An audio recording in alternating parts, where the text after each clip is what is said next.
everybody. Today I'm going to talk a little bit about one of the latest books that I read about diet and health. It's a book written by Dr. William Li, who is a well-renowned doctor from the US.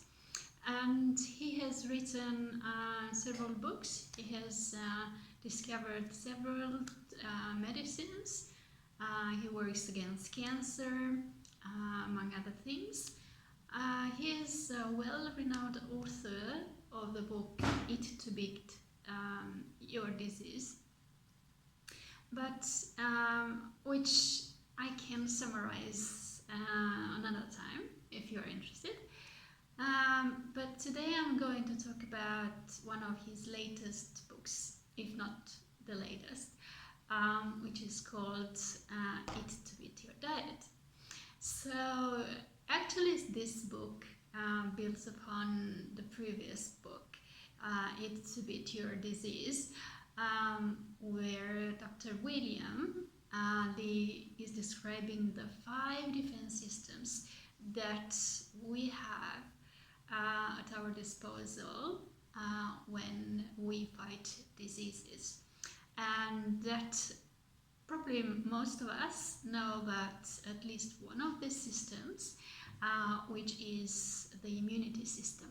We all know, for example, that we have to strengthen our immunity. For example, when we have a cold, we try to take care of it by, for example, eating more vitamin C, like more lemons, oranges, and so on. But few of us are aware that, for example, the immunity system takes care even of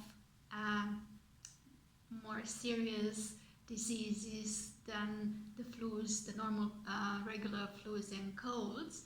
They have an important say even in the defense mechanisms against cancer and other important diseases.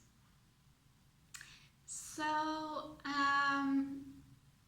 why do I want to talk more about the book Eat to Beat Your Diet instead of Eat to Beat Your Disease?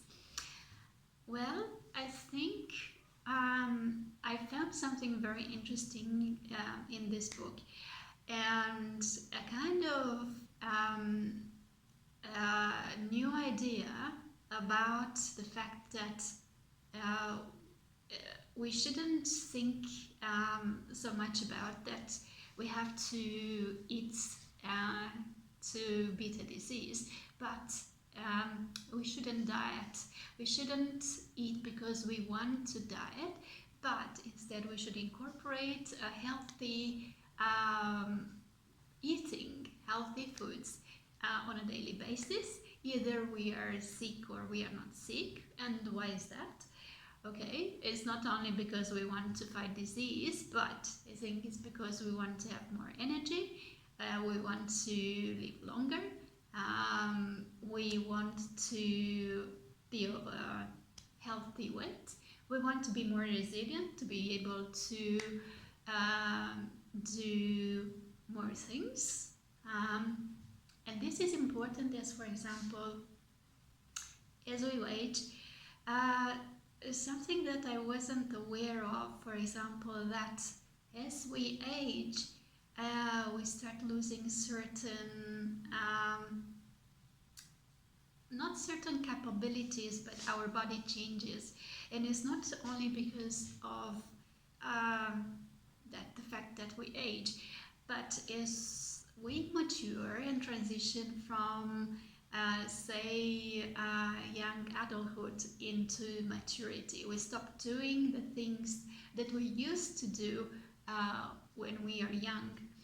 So maybe we become more sedentary because of our jobs. In general, I think the society has become more sedentary than it was before. And of course, in a way, it is very nice to have all the commodities, and we want to have things so comfortable for us. And I think that's all the commodities. They are big gains, and they're important for our society and for our development, as it frees up so much time and allows us to do other things instead. But for example, instead of washing clothes by hand, we're doing the washing with a washing machine, and we can use all that energy and time that we save and do other things. The only problem is, of course, that we sometimes do not always do useful things with that time and energy. For example, we might use it just to be even more comfortable in the sofa, and God forbidden, we don't want to walk all the way to the shopping mall, or we take the car, and which is fine. But even this leads to the fact that we want to eat readily made foods instead of cooking from scratch, and from raw foods, and from vegetables and meats and so on. And with this comes the disadvantage that we don't have any longer control over what we put in our mouths and in our stomachs. And why is it a problem? Well, of course, these foods most of the time are processed or ultra processed. We heard that they are not good for us, that they contain lots of additives and chemicals, cancerogens, and emulsifiers, all kind of things that are not good for ourselves. Obviously, we become what we eat. If we put crap in our body, that is what our body is going to become, a sack full of crap. And well, that's not good news, because obviously even with a car, if you put crap fuel into it, the engine is going to break down, the car is not going to perform as well, and in the end, you won't be able to use it any longer, or not for the amount of time, the length of time that it was intended to last you for. And of course, a car is expensive, so if we care about our cars and what type of fuel we put in it, why wouldn't we do the same with our body? We can replace maybe a car, but we cannot get a new body. We have only one for the whole length of our life. So the better we take care of it, well, the better or the longer we are going to have joy of it. So, going back to the book, so this is a book about not keeping a specific diet, but eating foods that are doing everything that they are supposed to be doing, and help you stay healthy, energetic, and so on, as I said, in the long run. This is a book about having good fuel in your tank. And one of the things that amazed me is the introduction and the introductory chapters about fat. Obviously we know, or most of us know, that fat is bad for us. At some point we all know that, or guess that overweight and obesity are not good for our health. They're linked even to the risk of cancer. So we have been made aware, I think, about this for a long time. And we hear about all this news that we become more and more overweight, heavier. And I remember, like, when I was younger, I used to be kind of normal size, and but I noticed that in time I dropped in sizes, or the sizes changed. My body didn't necessarily change. I normally can go and become a bit plumpier and heavier and put on weight. But I don't really get very, very fat. But even so, I noticed that the dress sizes have changed. So I kind of, but not necessarily, nobody has made any announcement like, okay, from next year, the 1st of January next year on, we are going to change all dress sizes.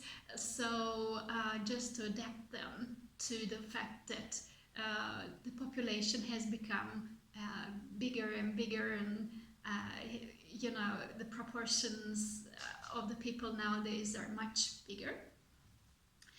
And obviously this unawareness can be a bit triggering because you don't really process, oh my god, now I have become a size 14 or 16, because the dress sizes change. You still think, oh, I'm just still size 12, which might be okay.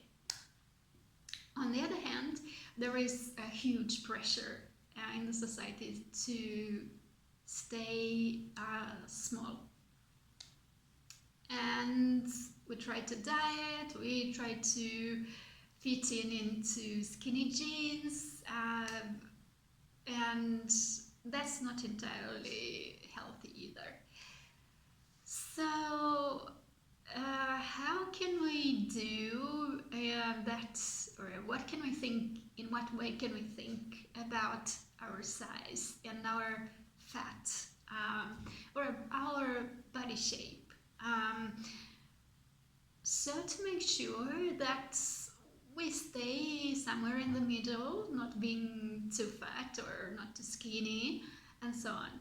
And one thing that amazed me in this book is the fact that even lean people can have fat, but not on their normal places where fat can be visible from the outside, so to speak. But even a lean body can have fat, but on the inside, which Dr. Lee says is much more dangerous than having the fat on the arms, on the underarms, which is probably a place where we don't want to see the fat, just hanging. Our abdomen, which is a no-no, or our butts.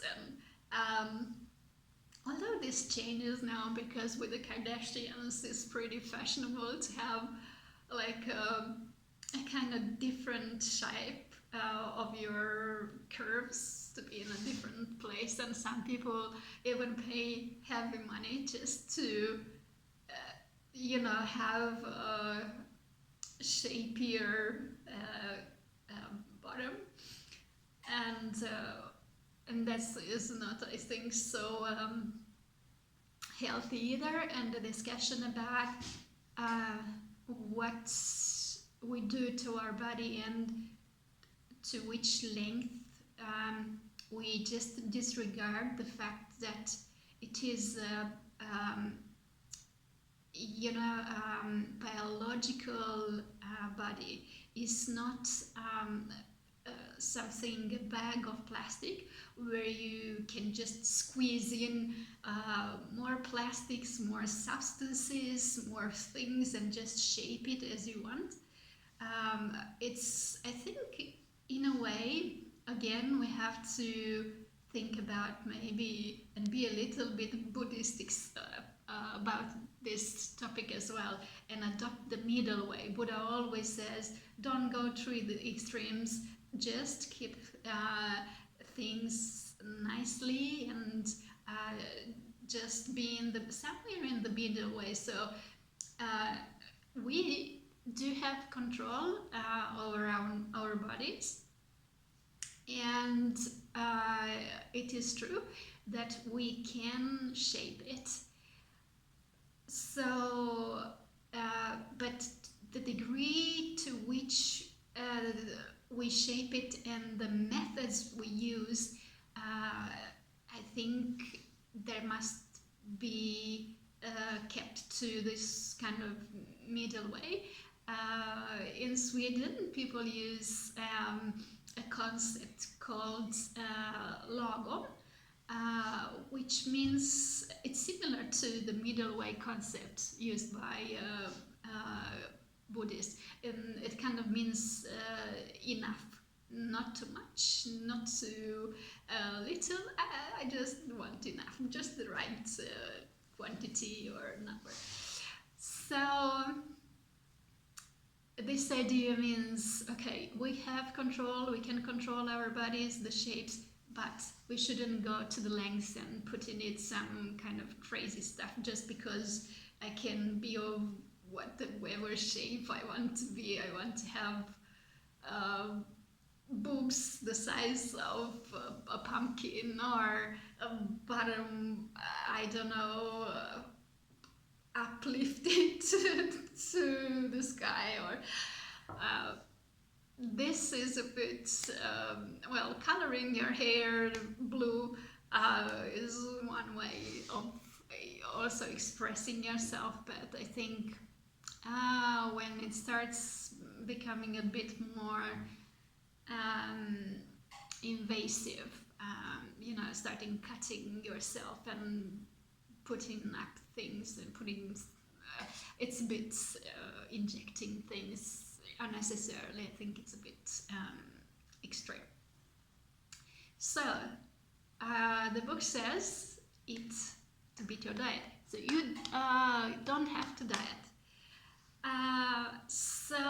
And this concept of the body size and of fat is important first to understand, which was kind of a night opening for me, that not all fat is bad. So we have, according to Dr. Lee, 3 types of fat. The fats that we all see, I do have as well here. It's on my abdomen. And that is external fat. And this external fat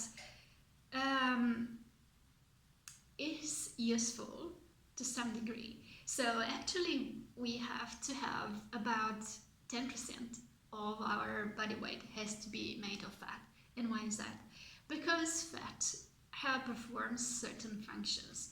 It's not only a protector or insulator, which I think about maybe in the first place. Okay, if I have a little body fat, it'll insulate me from the cold, or if I fall, it's kind of acts a bit like cushioning against, hurting my bones and so on.